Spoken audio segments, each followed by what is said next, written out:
Hello there, Libras. Welcome to your weekly reading. As I told all the other signs, it's a type of reading, and the reason I am condensing a week's worth of reading into this video is because next week I'm going to be super swamped, so I'm not going to be able to publish a weekly video for you. So this is going to serve as what was really interesting is the cards fell out two at a time. So these two fell out, and then these two fell out, and then these two, and then those two. So they kept falling out two at a time. And when that happened, I couldn't really focus to get like an image for you. I couldn't focus to get like an image for you. So as we go through this reading, whatever images comes up, then I will relay it for you, okay? But the two indicates to me that compromise, that partnership, that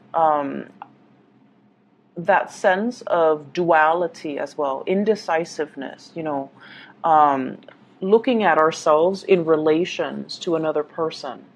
That's what it feels like to me. And those are like, I feel like the stereotypical Libran traits, okay, where it's like you see yourself in relations to another person. You see yourself as part of a whole. And you are at your best when you have another person by your side to bounce ideas off of, in order to feel secure, in order to feel like you are complete. Okay? So it's very reminiscent of like Pisces, Gemini, and Librans.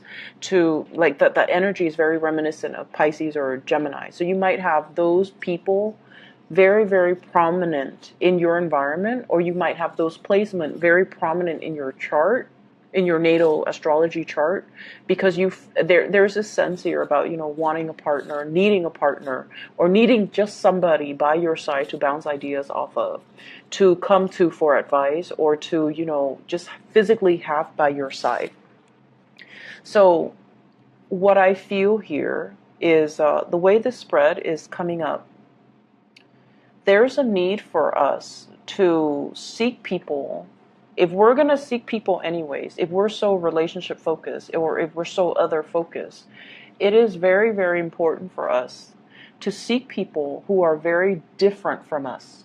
Okay? And I honestly believe that, the one of our lessons in life is to learn as many things as possible, and to learn as many things as early on as possible. When your mind is young, it is very agile. It is very regenerative. You can make connections. You can cram in as much as you can. You can pull a lot of all-nighters and retain information really, really well when you're young, okay? And when you're young and you purposely put yourself in many, many different work environments, okay? So like a year do this, another year try to do that, try to shift jobs as many times as possible, so that you get to know what environment is more suitable for you, so that you get to meet people, and that you get to put yourself in a myriad of situations and learning environments, so that you're exposed to as many things, different experiences, different circumstances, different belief system as possible. And so it is really important for us to, steer away from that sense of safety by surrounding ourselves with people that are so like us that we don't grow. So aim for more partners or relationships or people that really challenge you, that really sometimes oppose you, that will really bring out that sense in you where you're just like, I disagree, and here is my perspective or my take on this situation. Putting yourself in those situations will kind of encourage you or force you to defend your beliefs. And through the process of exchanging our belief system with another, we might realize, wow, my belief is not very solid and secure to begin with. Maybe I need to adopt a new belief system. And through the process of defending our beliefs, it strengthens our resolves about our belief system. It makes us feel, if we can defend something, it makes us feel a little bit more sure about ourselves. It makes us feel a little bit more sure about what it is that we truly, truly, truly believe in. So, a life of adversity builds character. So I definitely feel like, wanting to surround yourself with new people, different people, and not only different and new, but people that see things from a different perspective. People that are that challenge us to, not so much like conflictual situations, but people that will really challenge us, people that might not have the same belief system, people that will continuously um, ask us these important questions so that we can refine our thoughts, refine our thinking. Um, I'm also sensing as well dealing with different people and pushing yourself out of that social comfort zone will allow you to fill in the knowledge gap. So a lot of the times, we believe in one thing, okay? And we will cherry pick the examples that we use, or the information that's available out there to corroborate that one thing that we believe in. It's cherry picking. And most of us, fall into that fallacy. And so this message for many of you, I feel it is about doing the necessary research in order to fill in the knowledge gap, doing it the right way, doing it the proper way, not just cherry picking data or information and then glossing over the information that, runs counter or is contrary to what it is that we're trying to persuade people on, what it is that we're trying to tell other people. So I feel here the need to be very, very fair and see things from both perspectives for you guys so that you can refine your thinking, so that you can fill in the knowledge gap, so that you can understand, okay, maybe I was wrong with this belief and I need to switch over. But before I switch over and abandon my previous belief system, I need to do my research to make sure I know where I stand.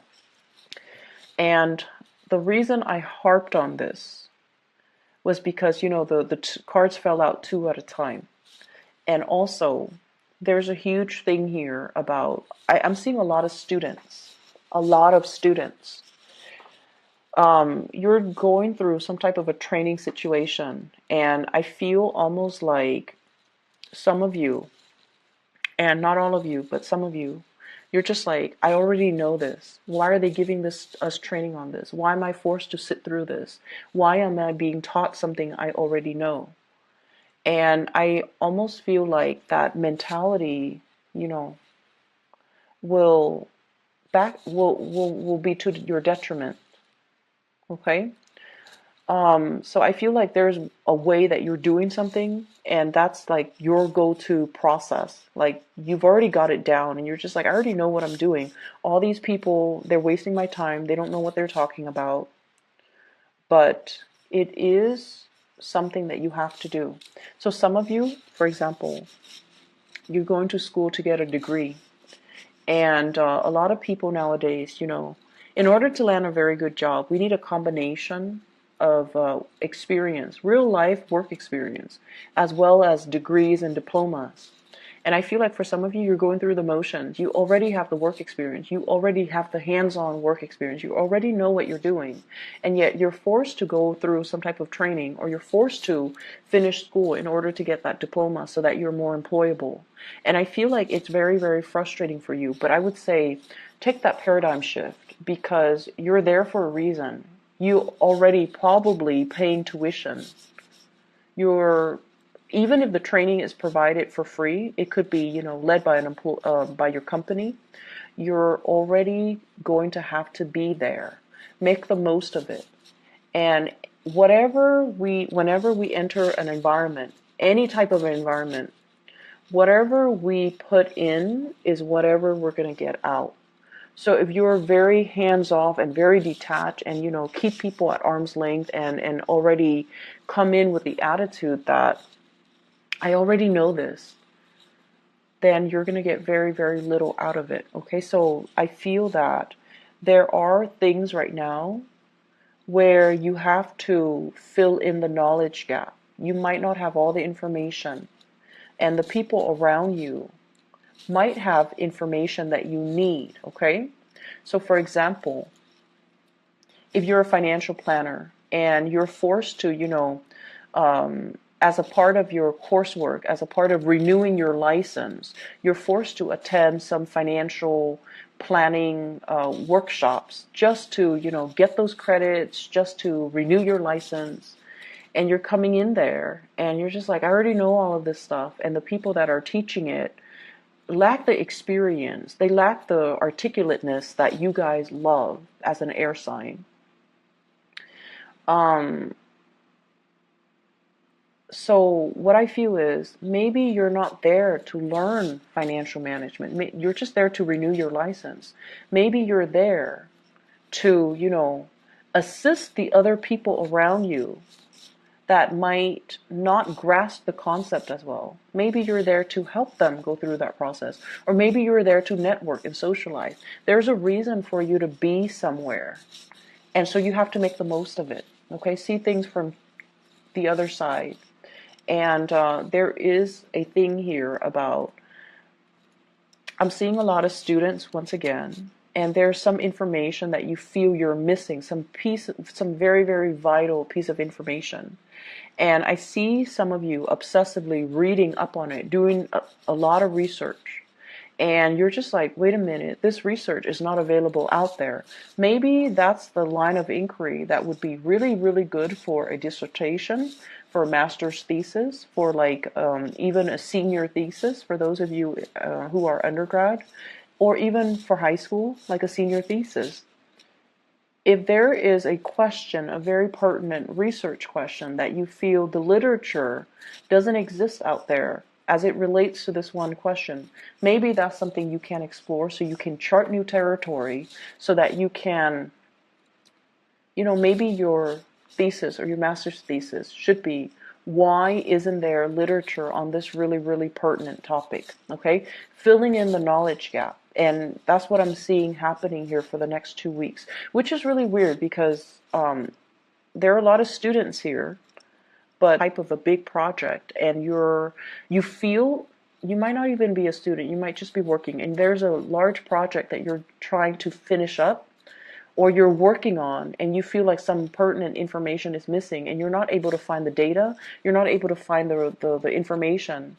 And so you might be spinning your wheels a little bit, okay? Maybe that is an area worth exploring for some of you. Aside from that, what I do feel is I have somebody in your environment, like this is somebody that is younger than you, and I feel like they're very, very interested in you. And they try to ask you, like, hey, do you want to do this? Do you want to do that? But it seems like you guys are deferring to work or deferring to your hobbies in order not to socialize.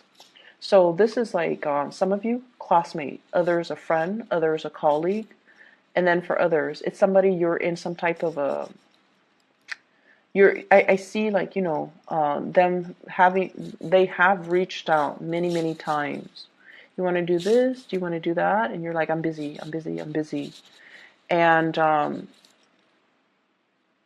you are not looking at them, I feel, when you're saying this. And I feel like they have initiated many, they have asked you many times, you want to do this? You want to do that? And the answer was always no. And I see somebody who's just like, I can't embarrass myself anymore. I can't just keep doing this because they keep rejecting me. And I almost feel like if this person told you, hey, I really like you, you want to get coffee with me, your answer would be different. However, the way that they come in, it's very nonchalant, it's very unemotional. And that's because, they feel a little bit jilted by you, and they feel almost like you're so absorbed in your work, or, there are so many other things that you're working on, so that you're not really prioritizing them. So somebody in your life is feeling a little bit neglected, and they've asked you to do things so many times that they've given up on trying. They've given up on trying. They've asked you to do things so many times, they've given up on trying. And as I say that, I had to repeat that because I feel like for some of you, it's a crush asking you, let's get coffee, let's go see a movie, let's, play something, let's play sports, let's go for a walk. And your answer has always been no. And I feel like they are cowering because they're embarrassed. They're embarrassed of the rejection. And also, when somebody reaches out and we don't, look them in the eyes and we just tell them, no, I'm busy, it hurts. It hurts on a very, very deep level. And I feel they're hurt, and I feel they still look at you. If you made a move on them, they would be so happy. They still look at you. They're still interested. But it's almost like I have to, look elsewhere because this person is probably not interested in me. This Libra is probably not interested in me.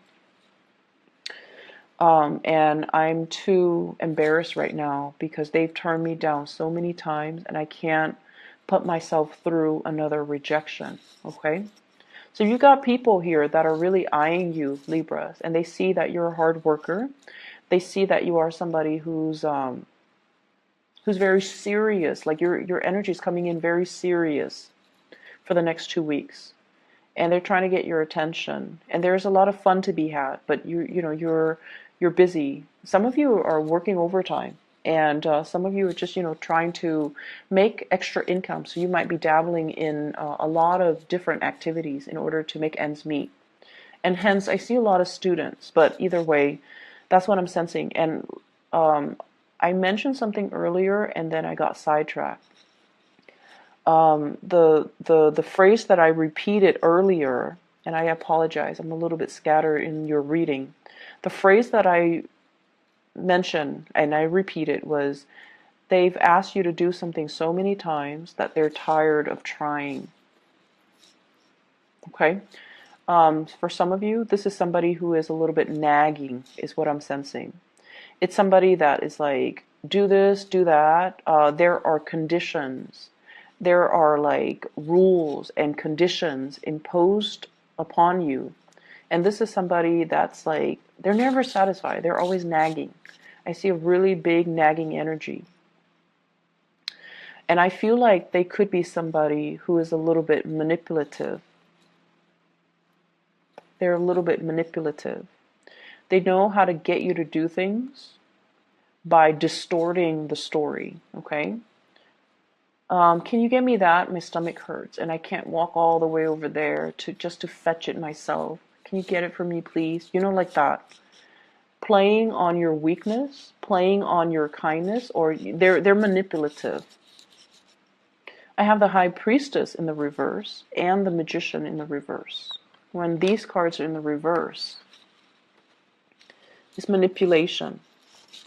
Using something to our advantage, but not for a very good reason.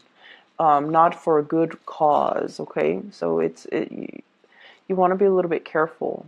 I feel for some of you, this could be family members, unfortunately.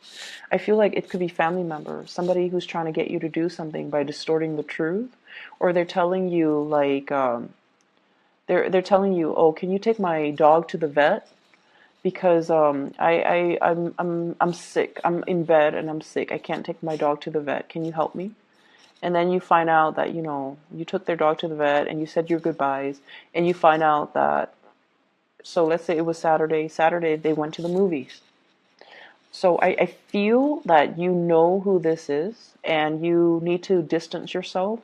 There might be some information coming to light about this person and their deceptive behavior, where they are opportunistic. They're trying to tell you to do something and they're distorting the truth in order to get you to do things. And then I'm also seeing as well, you want to be careful when it comes to measurements, and you want to be careful when it comes to not spilling things. If you're cooking, if you're serving things, if you are mixing things, blending things, be very, very careful. So I feel like somebody is also, and Librans are typically very, very organized and very neat. But I feel like you might be dealing with someone who's a little bit on the sloppy end, and you're trying to, you know, tell them to, clean up your act or be less messy, or, learn to clean up after yourself, learn to be a little bit more tidy, be a little bit more organized. And I'm also feeling as well, some of you, there might have been a past person, somebody has left the picture, and you are burying yourself in work in order to forget, in order to distract yourself. You're also happy, I feel, with work, but you're burying yourself in work in order not to think about this person, in order to keep busy, in order not to go home and look around and be reminded of this person. So I feel like it's definitely, a love relationship, okay? And then for many of you, you're a little bit of a workaholic for the next 2 weeks, and there's nothing wrong with that, because you're trying to get ahead in your career, because you're trying to publish data and information, because you might be trying to make deadlines. But I feel like there's a sense of like, I need to be productive. I need to excel. I need to produce something. And if I keep, working at it, chugging away at it, or plugging away at it, produce something, produce written work, produce like results, produce statistics, produce a dissertation, produce like a master's thesis even, or like some type of an essay or something that is up for public scrutiny. If I keep producing, it's going to really enhance my professional image and my career and my prospects. So there is a big push for you as well to, be a workaholic and to challenge yourself and to do all the work that is necessary for you, and then others, trying to forget a situation, a person from the past, and you're overcoming it through burying yourself, doing some type of a work. I see like shutting yourself in your office, shutting yourself in your home, trying to get things done, okay, to get things done so you're not distracted, so you're not, so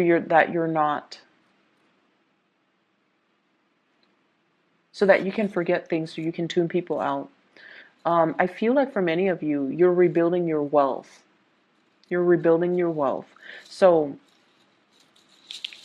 I feel almost like some people growing up with parents or in households, grandparents, or with parents who are extremely wealthy. And I feel like, they passed. It's almost like the environment was so stable and so full of abundance that things were taken for granted. The knowledge on how to accumulate wealth was never passed down. It's like you either had like really, really successful parents or grandparents, and they knew how to make money work for them. They didn't slave away. They didn't have to work hard. They're just very business or, financially very savvy. But the knowledge, the ways to make money and to generate the money and to make the money work for you, it was never passed down. And I feel like you're at a point where you can definitely ask, and they won't hide anything from you. But I almost feel like you're trying to do it the hard way to generate wealth, and you're reinventing the wheel when you could easily reach out and ask, like, how did you do that? How did you accumulate, so much property when you at such a young age? What is your secret? What is your investment secret? So I feel like there's a conversation here about finances that can be had with, people that are successful in your life without you having to do the legwork and to reinvent the wheel. So it's like doing things the smart way rather than the hard way. Okay? The past person from the past person in the past, excuse me, I'm so scattered with your reading, I'm so sorry. The person from your past, there is a cycle that has closed out. Somebody I feel is residing at a large distance or long distance. Somebody's residing far away. Somebody is, transitioning into a new phase in their life. Somebody has left the picture, And I feel almost like I see some of you reading, like rereading old text messages, rereading old emails from this person, looking at pictures of this person, but more so the contact, the communication, and yearning for this person. And I feel some of you might be in a position where, it could be that one person that I mentioned before, where they asked you so many times and they've been turned down so many times, and now they're embarrassed. And so you're wondering, and you're wondering, like, are they going to come back in? Are they going to ask me again? Right now I'm free. And they're not coming back in. So reach out to that person. If somebody asks you twice or three times, they're definitely very, very, very interested. And, time could lapse. Time could like elapse between, the times that they asked you and the last time that you said no. But I feel like if somebody asks us to do something, right, 2 or 3 times, you want to get coffee, you want to get lunch, you want to go for a walk, there's definitely still interested in you. And so reach out. Reach out for that communication. Don't bury yourself in work trying to forget. Don't be so caught up and wrapped up in things where you might be ignoring, offers and people that are actually really, really good for you. Okay, people who are sincere with their feelings, people who want to take care of you, and people who have your best interests at heart. Okay, so step away from a situation if you find yourself with like a creative block or like a mental block where you are not able to proceed with like some type of a writing project, or you're not able to solve a specific problem. Step away from it. Maybe take up that offer for coffee. Maybe take up that offer for a walk, and do those things to clear your mind so that you can come back and look at a situation with, a fresh pair of eyes. Okay? So I hope the reading is helpful for you guys, Libras. It is a pleasure to connect with you guys. Do the very, very best. Take care.